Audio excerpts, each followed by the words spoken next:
Kemudian di zaman kedajalan itu cirinya juga kebohongan merajalela, menaruh kepercayaan menjadi sulit. Umpamanya kita produksi, kemudian kita kerjasama kepada kelompok atau seseorang, tolong produksi komoditi ini, umpamanya jahe, telo, di ndur apik, di ngisor bosok. Jadi sekarang tuh peluang sebenarnya orang yang jujur itu menjadi peluang untuk berbuat kebaikan, mengembangkan kepribadian. Kebohongan merajalela, kesulitan mencari orang yang dapat dipercaya, tidak saling percaya, yang benar disalah-salahkan, yang clear dan salah bisa menjadi benar, bisa jadi tergantung fulusnya, karena mungkin keluarganya, mungkin karena KKR-nya. Orientasi kehidupan di zaman Dajjal itu kehidupannya dalam kendali kesenangan hedonis, sehingga orang itu disuruh membaca, disuruh belajar itu menyuruh dirinya sendiri itu terasa berat, karena memang lingkungannya, keadaan dan situasi mendukung untuk berperilaku senang-senang hedonis. Semuanya dihitung sebagai perilaku kapitalis, materialistik, euforia, simbol-simbol, pencitraan, kekuasaan, kekuatan, kekayaan, itu yang dikatakan sukses dan seterusnya. Perilaku Dajjal ini sangat kuat sekali.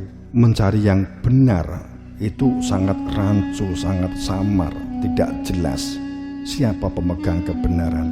Dipercaya, tiba-tiba ternyata tidak bisa dipercaya. Itu di zaman kedajalan. Kenapa?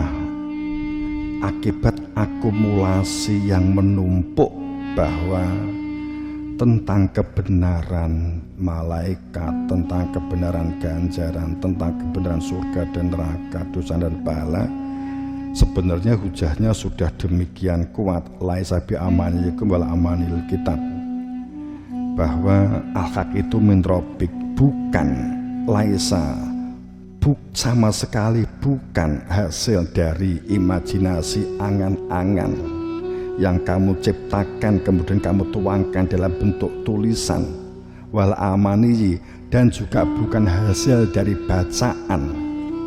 Karena yang dimaksud Alkitab itu sesungguhnya keberadaan Rasul itu sendiri, atau keberadaan yang hak, yang sah dan wenang itu sendiri, atau keberadaan Khalifah Allah itu sendiri.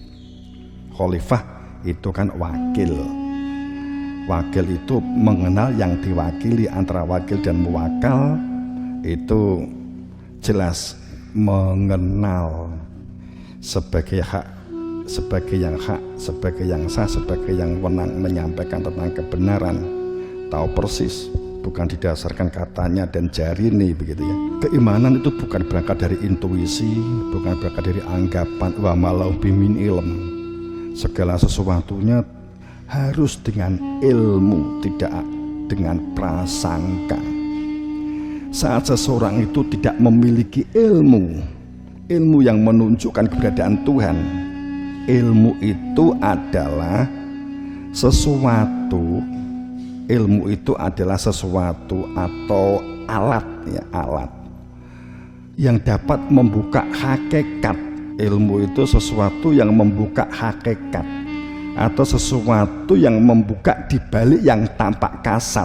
Katakanlah Allah itu nama, untuk mengenali yang punya nama. Alimul ghaibi, ilmunya adalah ilmu al-ghaib, ilmu yang menunjukkan keberadaan Tuhan. Ilmu itu untuk membuka hakikat. Kalau saya membaca banyak buku, banyak kitab, banyak tulisan, kemudian saya mengatakan mengenal Tuhan, itu wawasan, itu pengetahuan, itu wacana, kemudian didukung dengan intuisi, dikembangkan dengan pikiran, kemudian saya merasa mengenal Tuhan. Lah inilah yang menjadi kacau, mengacaukan. In yatabiuna iladon, sungguh tidak dikatakan menjadi pengikut beritbak jika tanpa ilmu yang menjadikan mengenal. Ilmu itu menjadikan makrifat, ilmu itu menjadikan mengenal. Kalau kita wawasan tentang Pak Karno, wawasan tentang Pak Harto, bisa di banyak buku, banyak bacaan.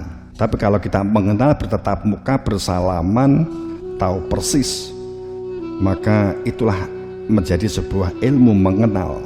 Ilmu itu menjadikan mengenal. Mengenal menjadi mengetahui, menjadikan mengetahui. Itulah yang dikatakan ittiba. Tapi jika tidak, maka akan dilakukan prasangka. Wa inadon, sungguh prasangka itu tidak akan pernah menyentuh al-haq. Kalau kita mengatakan al-haq, pasti yang tersimpan min robik, kan gitu kan. Kita tidak akan pernah menyentuh al-haq min robik. Makanya di surat Rum bahwa tersebut akibat tanpa ikatan janji dari Allah. Ikatan yang menjadikan seseorang itu dapat bersaksi. Rukun Islam yang pertama itu saya bersaksi, dan al-awaluddin, pangkal pokok kehidupan, itu juga makrifat. Tanpa bersaksi, tanpa makrifat, tanpa ada yang menunjukkan keberadaan Tuhan sehingga tidak mungkin dapat bersaksi, maka kehidupannya hanya mengetahui yang lahir dari kehidupan dunia ini, sedang tentang akhirat itu lalai.